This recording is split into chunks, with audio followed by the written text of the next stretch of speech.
Kayaknya flat earth deh. Flat earth tuh. Saya ngikuti banget Flat earth saya. Bos Darling.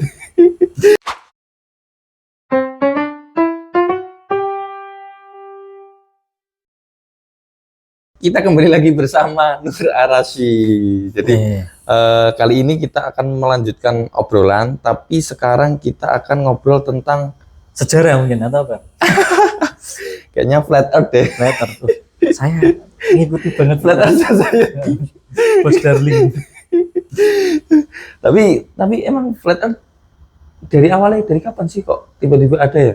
Di film-film, di apa kok di up terus ya? Iya, karena orang-orang kan kalau damai-damai aja nggak seneng kan, pengen yang debat-debat. Debat-debat, tapi emang asik ya debat kan. Oke, tentang pekerjaannya Aris yang lainnya. Jadi Aris ini bekerja juga sebagai public relation kalau secara umum ya. Tapi kalau di perusahaannya, saya masuknya juga eksternal itu tadi, public relation. Public relation juga ya. Sebenarnya ada banyak itu sebutannya ya, public relation, external communication, ada humas. Intinya mirip-mirip lah gitu ya. Intinya tentang komunikasi. Komunikasi. Nah, itu intinya komunikasi. Dulu kuliahnya jurusannya apa? Saya dulu teknik geofisika. Teknik geofisika, public relation. Nah, ketemunya ini gimana ini? Itu sebenarnya kalau mau langsung loncat dari geofisika kok jadi PR itu gimana kan jauh ya. Jauh ya. Nah, tapi kan sebelumnya kalau diruntut-runtut ke belakang, dikorek-korek ke belakang, saya dulu mengawali karir itu di bidang karir saya pertama itu di bidang kreatif, industri kreatif. Jasa videografi. Videonya berarti ya? Di jasa videografi itu sambil kuliah waktu itu. Oh, jadi memang saya waktu kuliah ini sudah nge-planning. Saya kalau udah lulus kuliah, ada kemungkinan potensi besar ijazah saya nggak bakal kepake karena ada karena saya sekolah teknik tapi ada bawaan buta warna parsial. Nah, mungkin untuk teman-teman yang lain pasti juga ada lah, banyak yang buta warna parsial. Nah, saya ngatasinya seperti itu. Saya harus punya plan B. Plan B saya jadi usaha itu dulu saya nggak suka foto bla bla bla, tapi karena memang plan B itu harus dilaksanakan, saya lihat celahnya di Jogja paling potensial itu ya foto itu tadi. Karena komoditasnya ini ya, apa namanya, pariwisata ya mungkin ya. Pariwisata zaman itu juga dunia fotografi, videografi itu baru-barunya naik daun. Cukup bergengsi lah di masa itu ya. Saya suka ngamati itu, intinya lihat peluang-peluangnya dulu lah. Nah, dari foto itu saya masuk ke situ, setelah tukang foto, tiba-tiba iseng ngeliat juga kopi susu aren tuh dulu kan nge-hype kan. Nah, akhirnya adalah ada uang lebih, buka kios-kios. Dua kios dulu. Kopi mandiri kecil-kecilan lah. Tapi yang target pasar memang untuk GoFood, kopi susu aren. Nah, dari yang awalnya tadi di industri kreatif masuk ke bisnis. Di industri kreatif kita kan belajar out of the box kreativitinya gimana. Tapi dihentikan nggak kreatifnya? Maksudnya masih jalan. Nambah. Akhirnya nambah kopi tadi. Terus kan akhirnya harus tahu manajemen uang dan lain-lain. Gimana caranya efisiensi dana lah. Belajar di situ. Akhirnya udah jalan serempah lah, udah bagus tracknya. Tapi tiba-tiba COVID. Waktu itu COVID nih untuk usaha-usaha yang masih kerucu-kerucu itu yang nggak modal besar, banyak yang tumbang. Akhirnya di COVID itu udah daripada usaha diteruskan terlalu rugi, saya akhirnya mulai apply kerja. Cari kerja formal lah ya. Cari kerja formal yang sesuai jurusan. Saya awal daftar itu juga keterima sampai ke udah tinggal tanda tangan masuk. Udah masalah nego-nego gaji semua udah selesai semua, tapi digugurkan. Ya beberapa 4 kali ya gitu di perusahaan tambang. Satu BUMN, yang 3 tambang semua. Di situ nggak bisa masuk karena buta warna parsial. Dengan alasan bla bla bla, keselamatan kerja dan lain-lain. Karena memang ketika saya daftar juga udah belak-belakan langsung ngomong, saya buta warna parsial, kalau memang saya di perusahaan ini nggak bisa, di posisi saya ini nggak bisa, tolong digugurkan hari ini biar nggak lanjut. Tapi waktu itu ya kadang orangnya entah kasihan atau Jangan gimana, dulu atau lah, mungkin gitu. udah lah, mungkin masih bisa nih. Ternyata ya sampai akhirnya Sampai digugurkan. Biasanya sama iya. ya sama HSE-nya, keselamatan kerja. Iya. Jadi diajak ngobrol, oh ini mas nggak bisa mas di dunia kerja ini, nggak bisa kalau keadaan emergency, tombol-tombol emergency itu kan harus benar, nggak boleh salah mencet. Dan walaupun mungkin warna-warna dia mesin pasti warna-warna Pasti solid warna-warna solid. tapi Ini berarti kan merah, kuning, biru misalnya gitu. Maksudnya kayak yang bisa dibedakan Ya. satu sama lain. Mungkin kan karena buta warna itu termasuk experience yang nggak bisa dijelaskan dengan kata-kata, harus ngerasakan ya. Harus Orang lain kan taunya kan buta warna, mungkin beda yang warna hitam sama merah bisa keliru, Padahal padahal nggak gitu. nggak se-ekstrim itu. Heeh. Buta warnanya kadang susahnya kalau warna-warna gradasi, atau mungkin lihat warna topeng itu aja. Mungkin kalau lihat topi Mas Uki kuning itu masih aman. Iya. Warna-warna solid. Tapi kan sekarang ada tuh simulasinya, maksudnya kita ngelihat video kayak aku minus ya. Penting. Ini minus berapa, orang normal bisa tahu, oh nih minus 3 kayak gini gitu ya. Sama, buta warna kan juga sama. Jadi kita yang jadi HR di luar sana, kalau ada teman-teman yang bagian rekruter, pertimbangkan lagi, lihat dulu. Kalau buta warna parsial, biasanya apa? Merah sama? Biasanya ada macam-macam, rotan, deutan, merah, hijau. Iya, kayak gitu ya. Merah hijau gitu Makin misalkan. Kita harus bisa, oh ini ternyata nggak ngefek ke pekerjaannya juga, masalah harusnya. Kan gitu. Harusnya. Tapi ya ownernya semua tergantung Biasanya kan ownernya. administratif ya. Jadi mungkin kan masukan buat teman-teman di sana. Aku rasa yang buta warna itu banyak banget sih. Setelah saya nyadar buta warna, sering ketemu orang buta warna juga. Baru dapat info ya. Ya. Oh iya.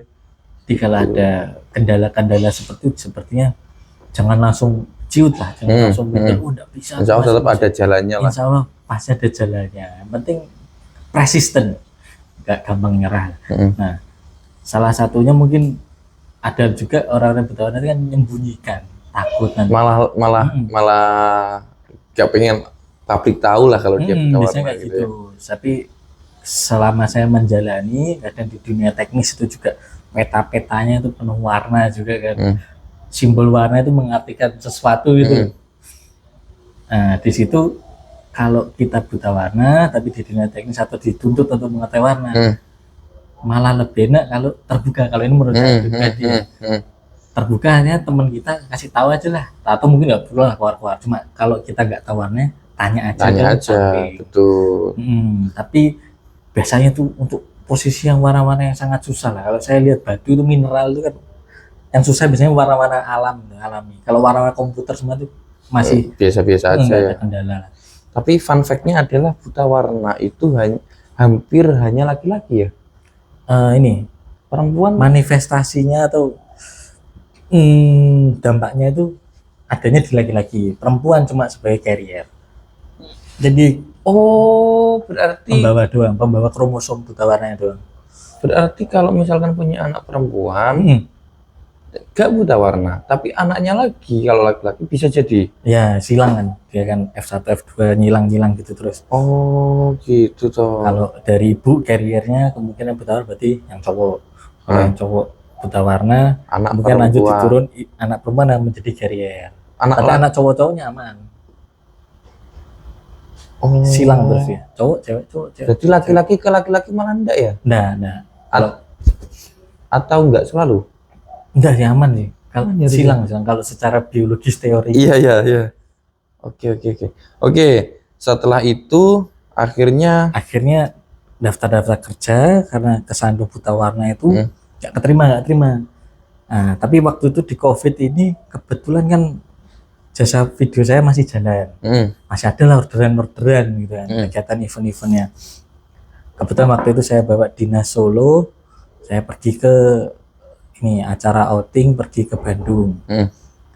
Kan kalau tukang video kemana-mana bawa kamera, ya, betul. colok lah. Nah di situ di Bandung saya ketemu sama orang, lama dimintain tolong, tolong fotokan saya. Ya, mungkin dalam hati, aduh ini siapa ya gue minta tolong gitu, tapi ya wis lah, orang juga gini doang, capek kan. Nah, turutin aja terakhir, duduk ngobrol. Nah di situ ngobrol, ternyata si bapak ini ya anggota dewan, anggota ibaratnya anggota legislatif Iya, iya. DPD RI di Kepulauan Riau. Nah tapi kan DPD RI kan posisi di Jakarta Posisi itu, office-nya kan tetap di Jakarta. di Gedung Nusantara Kura-Kura itu.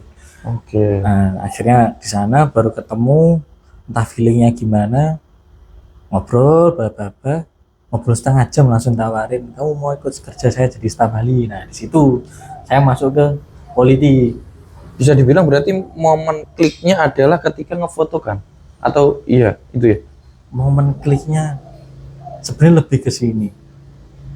Itu kalau kita dari dulu tipe-tipe orang yang kalau diminta tolong ogah-ogahan atau bukan seorang yang ikhlas. Kalau saya dulu teman-teman ngomong ini orang masih hidup terus karena ikhlas. Nah, ketika si orang ini nyuruh-nyuruh saya, padahal orang nggak kenal kan. Kalau kita nggak ikhlas ya Bisa pasti jadi. motonya juga dengan cemberut, ini ngapain sih repotin gitu loh. Tapi ya di kala itu ibaratnya ya ketemu lah jodoh. Iya. Kerja diangkat bareng. Mungkin ini ya, aku nggak tahu ya siapa yang sempat ngomong gitu ya. Pokoknya kita kalau melakukan sesuatu dengan 100%, adalah momen 100% yang mana itu yang akan menjadi salah satu jalan kita gitu ya. Benar-benar. Gitu. Karena momen itu akhirnya masuklah ke apa itu ya? Staf ahli. Staf ahli berarti ya, staf ahli. maksudnya ya. Okay. Nah makanya dulu orang-orang bingung, kenalanmu siapa kok dapat ini? Ya emang rezeki. Kayaknya jalannya gitu ya. Masuk situ, di situ kerja ada setahun 2 tahun karena memang politik sama kepribadian saya juga agak bertentangan, kurang cocok, akhirnya saya resign. Pas, berarti kan setelah COVID ya? Tapi resign sebenarnya lebih ke, saya kerja jauh sekali ya, kepikiran orang tua juga ya. Iya. Orang tua di sini sendiri, tidak ada siapa-siapa, adik kakak kan nggak di sini. Ya udahlah, siapa lagi yang anak-anak. Saya mau resign dulu, awalnya juga bingung, nanti resign aku ngapain? Kerja ini ngapain? Iya. Tapi kalau udah tekad, kalau udah niatannya baik, insya Allah tetap ada. Ya. Pulang sini dari staf ahli resign, balik ke Tuban ya awal-awal bingung ngapain. Mulai ada kota kecil kan ya? Kota kecil kan. Mulai lihat-lihat loker, ada orang nge-share di story WA. Dibutuhkan surveyor. Gas lah mumpung Tuban gitu kan. Daftar saya ke teman sendiri kan. Di situ ngobrol-ngobrol, ternyata surveyornya itu untuk migas tadi. Surveyor migas. Awalnya saya untuk surveyor migas, untuk penentuan lokasi dan lain-lain. Tapi kan pas berarti malahan dengan jurusannya. Pas, tapi waktu saya ke sana kan sempat ada wawancara juga kan. Surveyor migas bla bla bla itu. Ya karena memang mungkin udah jodohnya, saya juga udah ngomong, saya sering ditolak kerja karena buta warna ini. Terus habis itu, enggak apa-apa ini kan untuk kesekian proyek jangka pendek. Untuk kesekian kalinya belak-belakan lah ya. Langsung udah. Karena sudah mentalnya kan ibaratnya kerja sana sini, ketemu orang-orang. Akhirnya kan, memang paling bagus kayak gitu. Ibaratnya nggak mungkin orang-orang itu jahat langsung, wah ini cacat nih, nggak usah kan, nggak sejahat itu orang. Pasti masih ada ngasih kesempatan. Nah di sana kasih kesempatan jadi surveyor, itu cuma kontrak kan. Jalani ya karena kerja ikhlas, berlanjutlah sampai sekarang.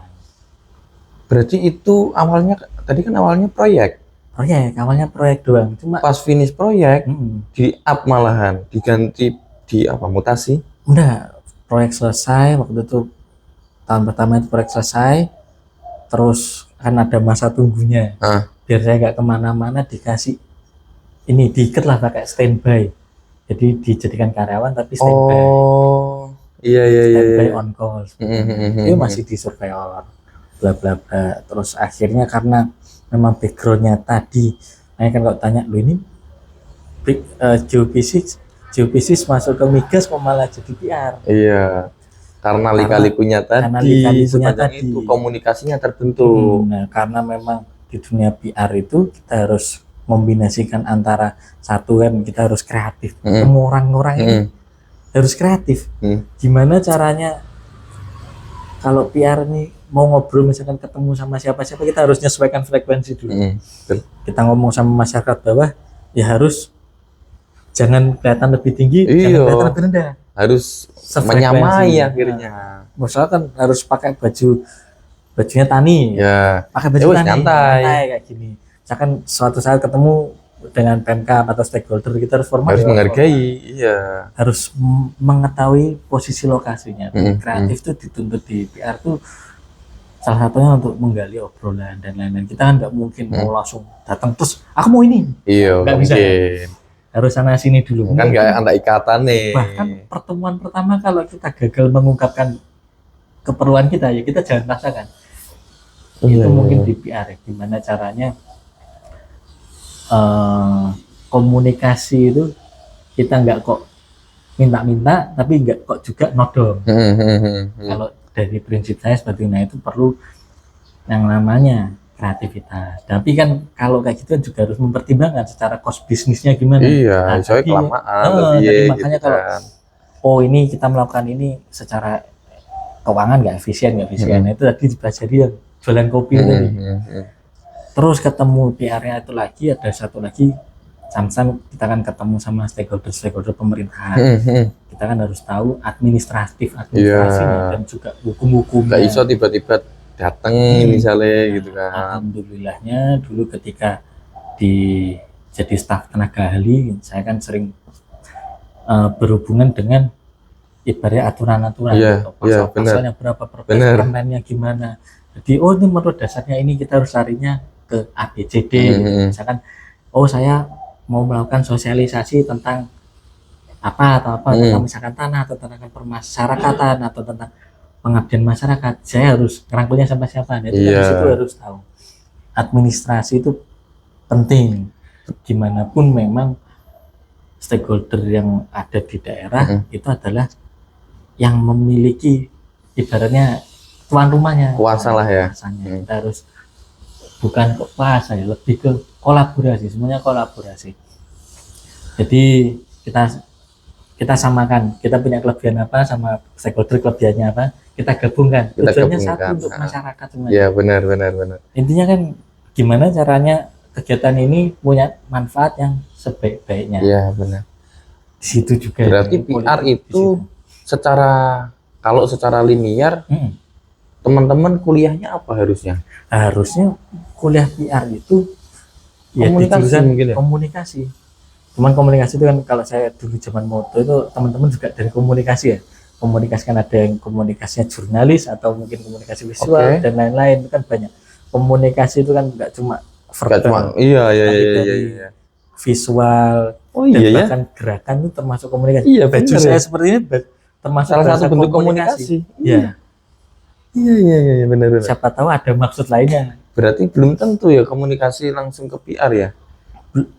Belum tentu. Iya, bisa jadi dia malah komunikasi tapi tipe ibaratnya ngambilnya bukan komunikasi yang ke arah PR, bisa jadi juga ya. Jadi kalau orang komunikasi, belajar komunikasi, sekolah komunikasi itu sangat baik. Dia kan punya dasar teknis teorinya.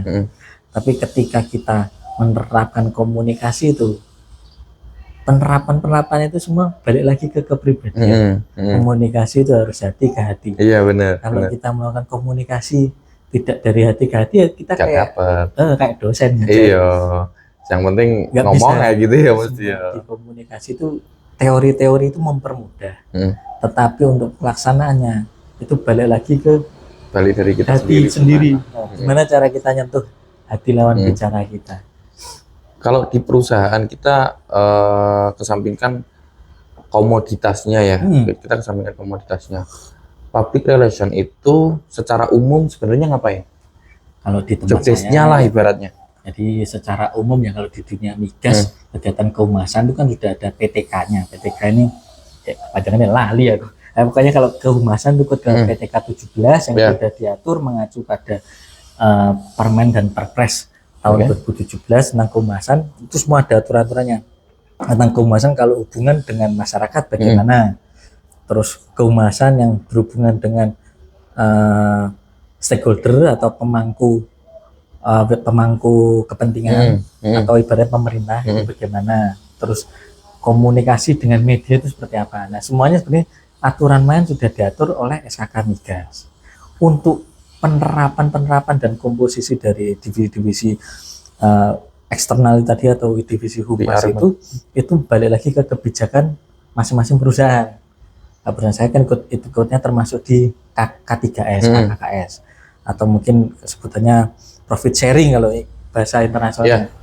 Perusahaan migas yang K3S ini kontraktor kerjasama itu di tempat saya menuntut untuk humasnya ini bekerja sebagai penjembatan antara perusahaan dengan masyarakat, perusahaan dengan stakeholder pemerintah, perusahaan dengan media, dan yang penting lagi perusahaan dengan vendor-vendor atau dengan kontraktor di bawahnya. Oh, oke. Jadi suatu customer berarti enggak ya? Customer, kalau biasanya customer biasanya diatasi atasan saya. Saya kan yang PR yang paling bawahnya ini itu. Iya. PR lokal ya. Oke. PR lokalnya, di PR lokal tuh kurang lebih seperti itu. Jadi nanti ada yang kegiatan misalkan ada kegiatan bersama SKK Migas kan rutin hampir setiap bulan ada itu. Nanti entah di kota mana itu kumpul para humas-humasnya ngobrol tentang update-nya gimana atau isu-isu terbaru seperti apa, kurang lebih seperti itu. Lebih ke menyamakan visi dan misi karena yang dinaungi SKK Migas banyak. Dan itu semua harus sama. Tapi inti semua dari yang selalu disampaikan atau yang semua diatur itu intinya satu. Kita sebagai K3S harus memberikan manfaat sebanyak-banyaknya untuk masyarakat lokal maupun nasional. Seperti itu kurang lebih. Berarti katakanlah kita bagian PR pas ngurus dengan pemerintah. Yang diurus apa sih biasanya? Perizinan biasanya. Oh. Tapi biasanya kalau yang diurus misalkan perusahaan ke pemerintah, paling pertama intinya bukan kok langsung minta izin biasanya. Kita harus mensosialisasikan dulu apa yang akan kita lakukan. Kita harus menjelaskan dulu kegiatannya apa, tujuannya apa, fungsinya dan dampaknya untuk masyarakat seperti apa. Seperti itu. Oh, biasanya PR nih gak ada itu makanya ikut HR ya? Ikut nanti bisa gabung-gabung yang mana-mana. Kalau tempat saya PR-nya bareng sama HSE. Malah ketiganya ya? Ketiganya. Karena efeknya migas itu besar ya? Besar, dampaknya besar. Jadi kalau tempat saya backgroundnya engineer, teknis, ditempatkan di PR dengan harapan dapat merubah bahasa-bahasa teknis tersebut. Oh, iya. Saya rubah ke bahasa-bahasa lokal. Misalnya kalau saya bilang, oh ini lagi ada mau sondir Pak kita mau izin sondir berapa. Orang bingung apa sondir gitu. Tapi kita harus merubah ke lokal. Apa sondir ini? Nyerok sampel tanah ini kayak dibur. Kurang lebih kita kayak ngebur air, sumur air. Nah kita kan translate kan bentukan alat sondir mirip kayak alat bor sumur submersible itu kurang lebih ya gitu. Makanya mentranslatekannya. Berarti sebenarnya ada cocok-cocoknya ya. Kayak misalkan saya sendiri, saya HR, HR, tapi lulusannya ekonomi megangnya megang data kayak data analis tapi versi IPS-nya lah ya. Jadi kita kalau HR-nya lolos, HR-nya sudah biasa, akhirnya tak gabung tuh. Dia pendataannya bagus, HR-nya bagus, foto berarti. Ya, harus di mix. Engineering-nya dapat, tapi difungsikan ke dalam komunikasi yang tadi. Iya, berarti nggak ada salahnya sebenarnya non-linear ya? Nggak ada salahnya. Kalau survive kan nggak semua orang bisa ya? Iya. Kalau semua orang belum tentu lah. Iya. Ayo memang balik lagi.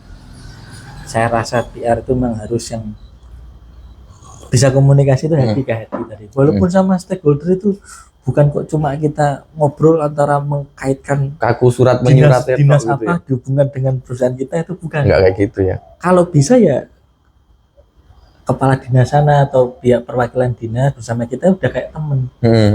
Sama-sama nyaman, enak. Kita sama kepala desa juga harus sama nyaman. Akhirnya kebutuhannya sama-sama terpenuhi kemungkinan. Karena kalau kita duduk tenang ngobrol enak. Tapi kalau nggak sampai merasa saling kenal atau apa, langsung pengen itu rasanya Pak saya pengen iya. mau diajak diskusi susah. Iya, Nah, kadang benar. tantangan-tantangan di dunia migas itu tentu kan ada yang setuju dan nggak setuju. Iya, benar. Kadang kan proyek yang akan dilaksanakan di sini ini proyek migasnya dampak positifnya Dampak. sangat bagus untuk Ya. Tuban.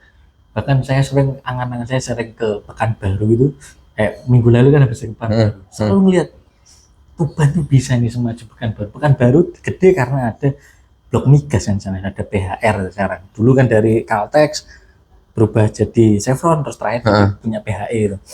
Ya, PHE Hulu Rokan. Nah, perusahaan Pekanbaru itu pembangunannya kan sangat didukung oleh migas tadi. Karena ada migas, akhirnya berkembang lainnya ya. Berkembang lainnya. Karena sektor migas ini yang dicoblos cuma 1, 2, 3 lubang, Iya. cuma lubang-lubang aja.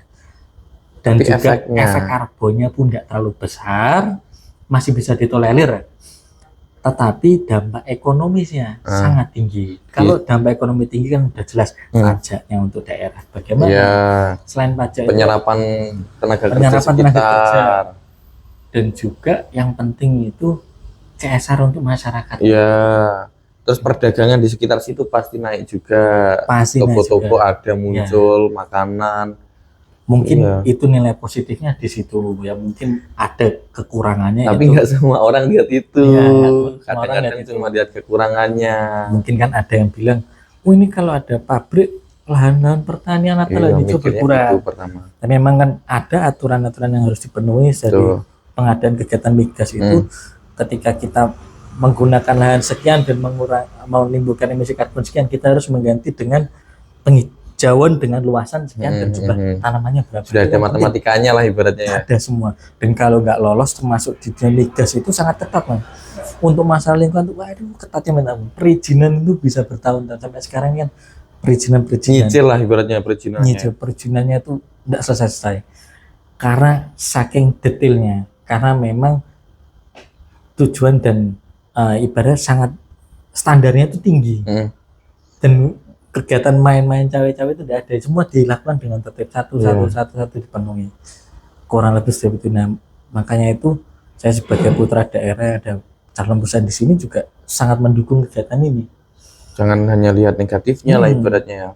Nah, pasti tetap ada pertimbangannya. Benar. Makanya sampai kadang di luar jam pekerjaan atau di luar kerja itu saya tetap datang ke masyarakat atau ketemu sama teman-teman atau pengkondisian lokal itu ya tetap saya lakukan walaupun di luar pekerjaan. Soalnya pengennya emang di Tuban ini harusnya ada. Berarti perusahaan migas ini. CIR, CSR ada irisannya juga ya harusnya? Ada irisannya. Tapi CSR hanya ke orang sekitar atau CSR juga ke pemerintah? CSR lengkap, Mas. Nanti CSR ada bagian-bagiannya. Ada pagu-pagunya sendiri. CSR-nya di bidang penghijauan itu ada, CSR di bidang kemasyarakatan, pendidikan, budaya, agama. Tapi kalau sekarang ada kan namanya ini top notch-nya atau ibaratnya urgensinya yang mana dulu yang jadi prioritas kan. Top priority-nya biasanya di pendidikan dan kebudayaan. Oh, yang diutamakan dulu ya. Diutamakan dulu itu terpenuhi, yang lainnya baru nambah. Oke. Public relation CSR cukup dekat juga berarti. Cukup dekat karena memang lah kalau CSR kita kalau emang cuma by textbook nggak nanya kebutuhan masyarakatnya atau yang penerima CSR-nya ya cuma asal kasih. Padahal kan tentu dia bisa memanfaatkan sesuai apa enggak. Padahal ngasih itu bukan kita ngasih apanya tapi penerimanya ini butuh apa kan gitu ya. Benar. Jadi ada sebutannya kalau di sosial CSR itu ada SROI, SROI biasanya. Jadi social return on investment-nya. Kita investasikan berapa untuk masyarakat. Ketika dikelola nominal uang atau benda tersebut dengan nominal misalkan anggap 100 juta. Dia bisa mengelola atau naik value-nya. Nah, itu berarti SROI-nya nilainya baik. Investasi yang kita berikan 1 juta kembali bisa memberikan dampak untuk masyarakatnya kan bagus. Itu yang dikejar. Bukan yang CSR yang kita kasih lepas lah kasih. Iya, malah eman-eman aslinya ya. Itu. Public relation ini kalau misalkan kita ambil tantangan terbesarnya apa biasanya? Tantangan terbesarnya. Tantangan besarnya ini menjaga perasaan orang. Kok bisa? Maksudnya? Kalau Jadi tantangan terbesarnya sebenarnya banyak sih ya. Tapi yang paling penting public relation itu akan gagal kalau kita gagal menjaga perasaan dari dua entitas yang mau dikomunikasikan nih. Sampai gagal hubungannya atau selek misalnya, sebetulnya apa? Clash ya. Ada clash, ada apa namanya, ibaratnya kesalahpahaman, kita menyampaikan sesuatu salah atau menyakiti perasaannya itu atau enggak, orang itu malah emosi, itu yang susah. Itu momen Itu udah berat tuh. Mau memperbaikinya susah. Harus muter-muter dulu. Muter-muternya itu emang harus dijaga di situ. Satu lagi yang paling penting dari komunikasi yaitu harus jujur memang. Iya. Kita sampaikan, misalkan kadang di lapangan suara di lapangan atau misalkan lawan bicara kita punya info-infonya nggak selalu kan baik, ada yang jelek-jelek. Ya kita nggak usah kasih sugar coating, kita langsung kasihkan as it is aja. Tapi tetap momen-momennya ngasihkan momen-momennya yang pas. Dan juga misalkan kalau dari perusahaan tidak bisa memberikan janji sesuatu, kita nggak boleh bohong, bluffing, tumpuk lagi. Enggak, harus dihindari ya gitu. Kalau memang setuju. hari ini kita nggak bisa, bilang nggak bisa, besok bisanya besok ya besok. Jangan ngasih janji-janji lah, sangat rawan janji. Soalnya kan misalkan kita wes baik nih, wes momennya wes baik, wes terjalin dengan baik, kita ada kesalahan di pabrik atau ya di backnya kita, tapi kita gak ngomong, beliau baru tahu di akhir gitu kan. Itu kan akan memperburuk malahan. Memperburuk. Gitu. Dan pembawaan kita pun walaupun mungkin secara hierarki posisinya kalau di perusahaan nggak yang tinggi-tinggi atau kita ibaratnya ya biasa-biasa aja. Tapi kita kalau udah pakai tag perusahaan atau membawa nama perusahaan, artinya sebagai representatif. Iya, wakil dari perusahaan. Apa yang kita lakukan, tindak laku kita, sopan santun kita, cara menghargai kita, itu mencerminkan perusahaan. Kalau kita di situ pun tidak memperhatikan detail-detail itu, ya bisa kacau juga. Iya, bisa kacau. Misalnya kita marah-marah, ya seolah-olah perusahaan marah-marah. Gitu. Moga-moga Pak, aman Pak, santai Pak. Tuh berarti kalau tak recap ya, kalau ingin menjadi PR secara umum, kalau kuliah ya kuliah komunikasi yang lebih, kalau pengen lebih linear gitu ya. Ketika menjadi PR, utamanya adalah bagaimana kita berkomunikasi dengan tadi stakeholder, dengan orang-orang sekitar, dengan customer bisa jadi tergantung perusahaannya yang bagaimana. Sama ini ya kolega tadi, vendor ya, kontraktor itu utamanya kalau kita jadi PR, karena ya bagaimanapun juga core-nya PR itu ya komunikasi, mau nggak mau gitu. Karena komunikasi. Pernah nggak melakukan kesalahan yang berat banget, yang sampai sekarang masih kayak harusnya aku nggak ngono Saya tuh dari dulu penyakitnya ini masalah chatting ya. Mata saya itu kalau lihat layar kan perih. Mungkin kalau di sini kelihatan saya sering berkedip, frekuensinya lebih sering kan kedip itu kalau lihat layar tuh perih. Kalau ada orang chat banyak dan lain-lain, lihat HP itu perih sebenarnya. Akhirnya nggak bisa lama-lama. Akhirnya kadang dari dulu nggak terlalu terbiasa WA-an, nggak terlalu sering chattingan. Padahal pekerjaannya itu. Makanya kadang permasalahan saya ya kadang chat nggak langsung balas cepet tuh. Mungkin itu sih. Tapi alhamdulillah ya sampai sekarang orang-orang masih bisa maklumi. Ya karena mungkin ketika udah pernah ketemu bisa maklumi. Iya. Belum pernah pas pertama kali tuh kok ini kok. Saya selalu kalau ada orang nomor yang kenal pertama kali, balasnya harus segera. Tapi bukannya dulu Aris main game ya? Iya, itu termasuk itu merusak mata itu. main game gitu. Sampai lagi? Enggak, sekarang tidak pernah. Aku ya wes sangat-sangat turun main gamenya, paling mau catur sekarang. Catur tapi kan ya online juga sekarang ya. Oke.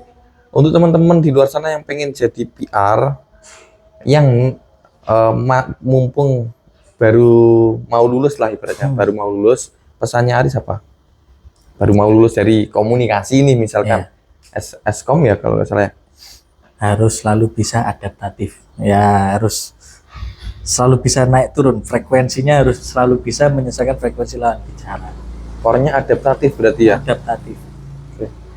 Oke, mungkin sementara itu Peliharaan samping.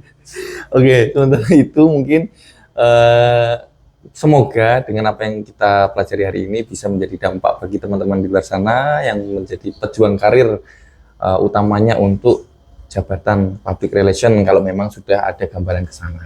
Sementara itu, sampai ketemu di video-video selanjutnya. Terima kasih, Aris. Terima kasih.